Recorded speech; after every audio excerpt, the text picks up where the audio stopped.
breakfast with one hand and film the process. I am going to pan fry a couple eggs, throw it on a couple pieces of bread, and enjoy myself a fried egg sandwich for breakfast.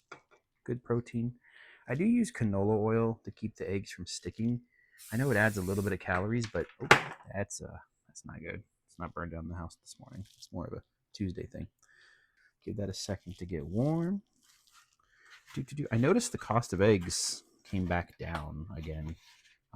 They peaked for the second time in like a year and a half, but these were $3 for a dozen. So sounds like that. Now this is going to be the fun part. Can I crack an egg with one hand while holding my phone? And the answer is not really. We'll be fishing for shells here in a minute. I do want 2 eggs. Oh, jeez, that went really not great. All right, let's get those out before it gets too hot, because I don't particularly want crunchy eggs. Yummy, digging my fingers in raw egg. That'll be fun. All right, come on, come on. This is great content, right? Watching a grown man struggle to pick eggshells out of eggs. Beautiful, beautiful. All right, I do have some antibacterial wipes right here that I will use to get the egg off my fingers. Yeah, I'm gonna go ahead and break the yolks. Break the yolks so this will fry up real nice. This takes literally minutes, if that. Usually I toast my bread, but today I want some soft bread. White bread, my enemy, but so delicious. Going to be slapping some deluxe American pasteurized processed American cheese with added calcium. This is the cheese they can actually call cheese, I guess, technically, right? With all the other junk in the food nowadays, it's more plastic. Who knew that the song Barbie Girl would be predicting the future, huh? All right, now I'm going to try to flip this with one hand, which is try to keep it in frame.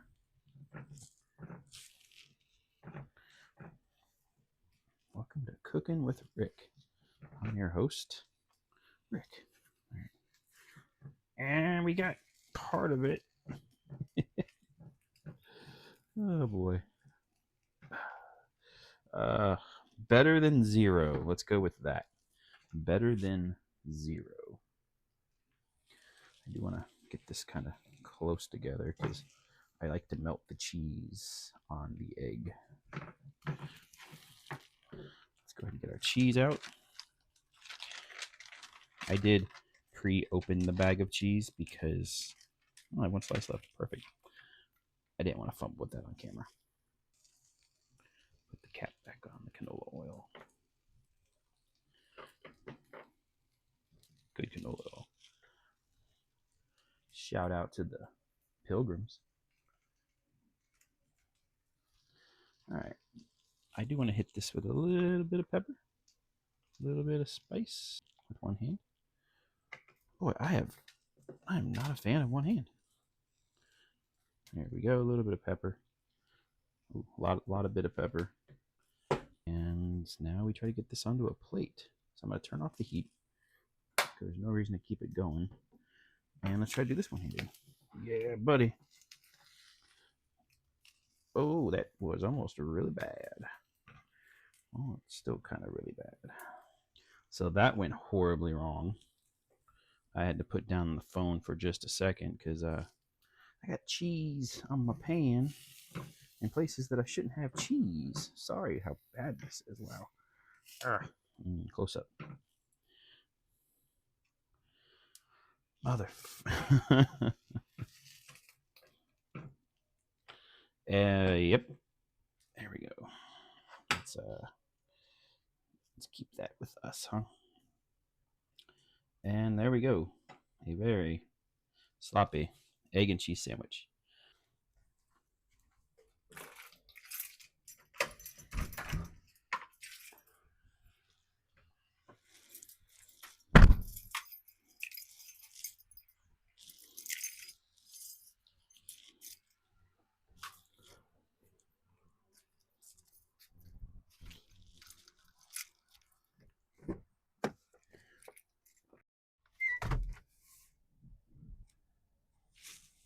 we are on our way to go get some caffeine.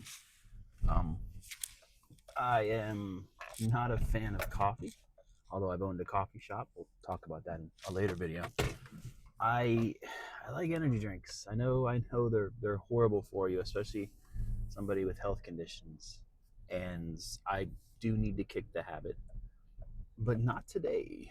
Today we are heading to the Wawa to get a sugar-free energy drink to be a little healthier. Mission successful. We are well on our way to being properly caffeinated for the day. Speaking of the day, what's on the agenda for today? I'm going to play cards today with some friends. I am a big fan of Magic the Gathering. Once per month, twice if we can fill it in, we try to get together and go and play Commander at a local card shop. So I'll probably film a little bit of that. Won't really film inside the store or the boys because this is it's more of a private journey I'm going on, and I don't want to put their business or likenesses out on the internet without their permission. So that's what we're doing. I'm sitting here driving back to the house, and I can't help but have the random thoughts of I've seen a lot of videos lately about how we're in a simulation, and the way that you can prove that you're in the simulation is that when you're driving in your car or your truck, it fits within the lanes of the road. But a city bus, which holds four people across and a walkway, also fits in the same driving lane. And that kind of thought keeps me up at night. So there may be a time real soon where I get my measuring tape out and do a little bit of science and hopefully don't get run over by a bus. So I did want to talk about some of the gear that I'll be using. When I say gear, I don't mean that kind of gear. I mean this kind of gear. Some of the tools that I've found that are useful when starting and maintaining a weight loss journey. So first and foremost is my Fitbit. I have the very basic, straight black, low profile, few frills version of the Fitbit, and I absolutely love it. I'm somebody who has always just kind of worn very basic jewelry. I have my Fitbit. I have this bracelet that my daughter actually got me for Christmas that I'm trying to get used to wearing, and a necklace, and of course the wedding ring. But back to the Fitbit. What this thing does is it tracks your steps, and the goal here is to get a minimum of 10,000 steps a day. Fairly easy for me to do on my work days, which are Monday through Friday. Pretty rough for me on the weekends because I tend to turn into a couch potato. And by couch potato, I mean computer potato, and don't get a lot of physical activity. So the challenge will be to make sure that I'm getting a minimum of 10,000 steps a day. The Fitbit also does a really great job of monitoring your heart rate and your sleep schedule. So it tells you the quality of the sleep you're getting.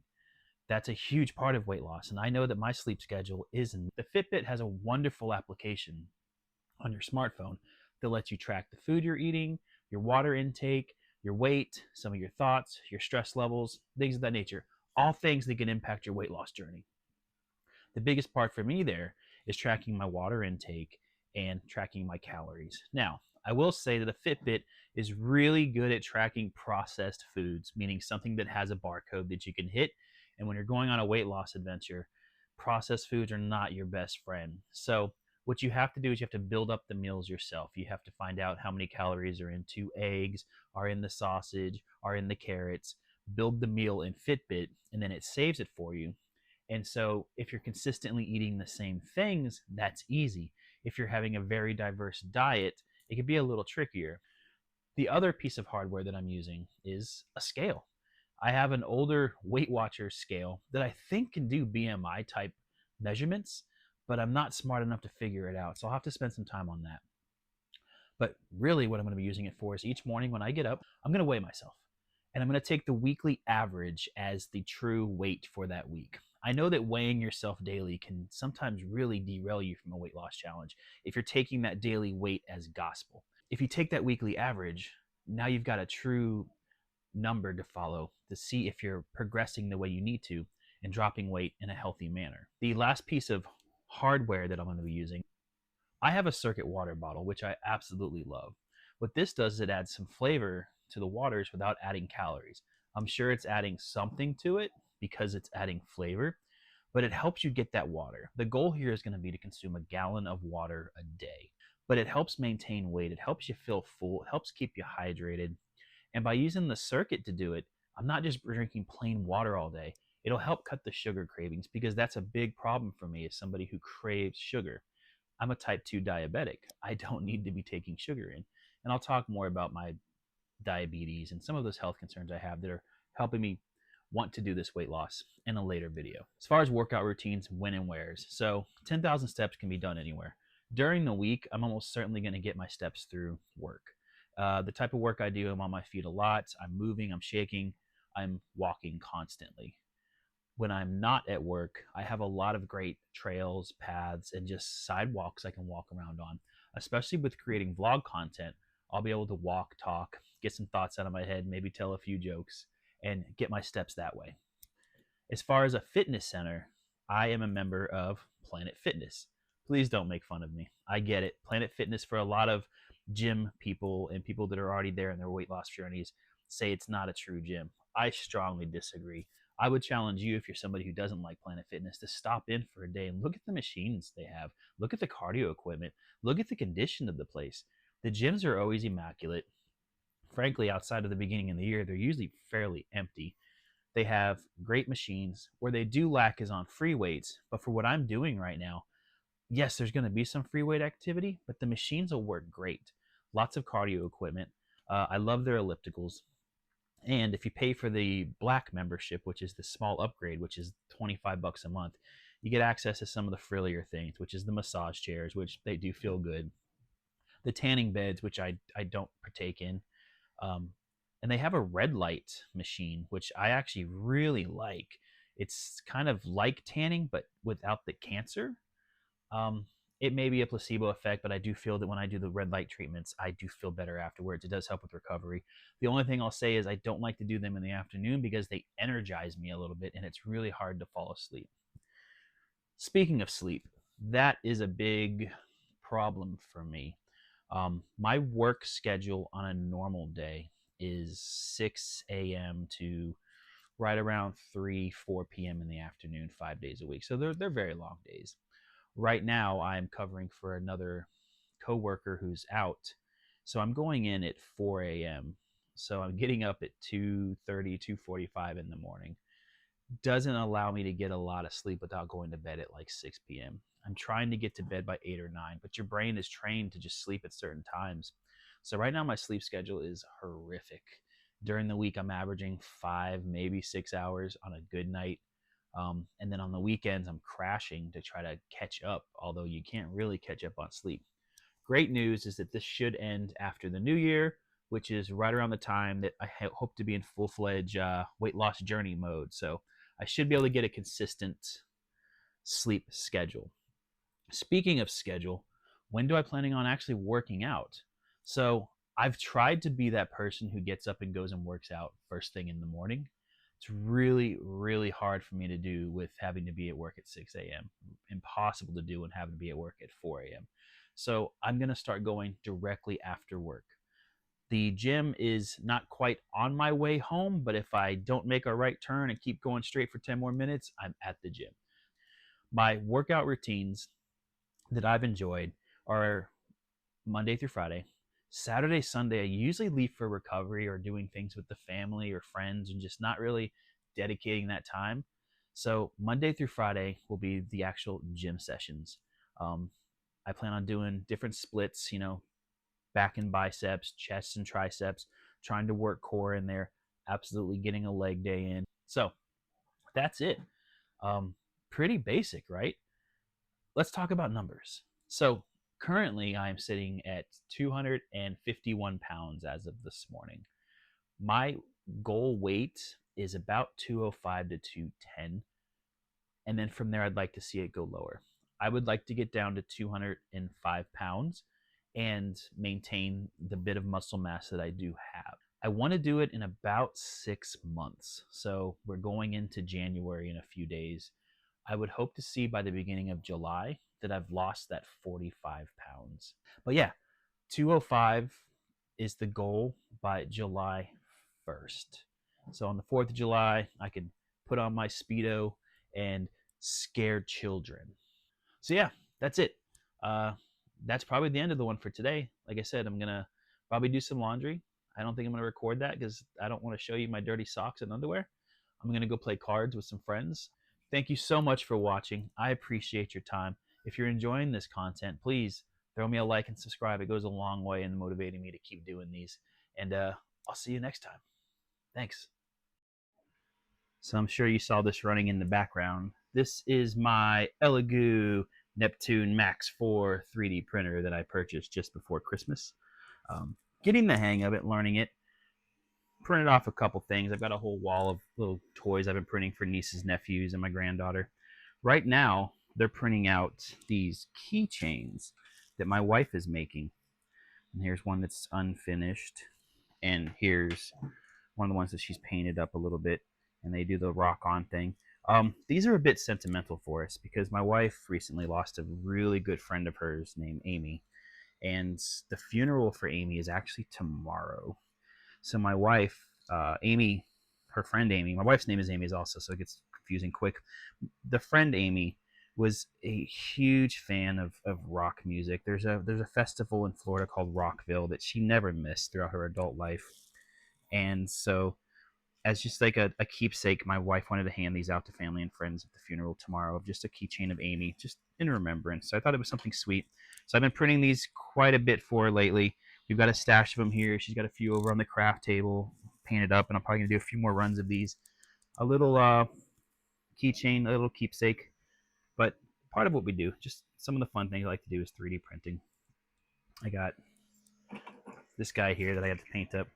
He's a chunky kitty cat Godzilla hybrid thing. I kind of actually love him. Look at that face. Who wouldn't love that face? Meowsers. So yeah, that's what was printing in the background, if you were so inclined to wonder. Thanks.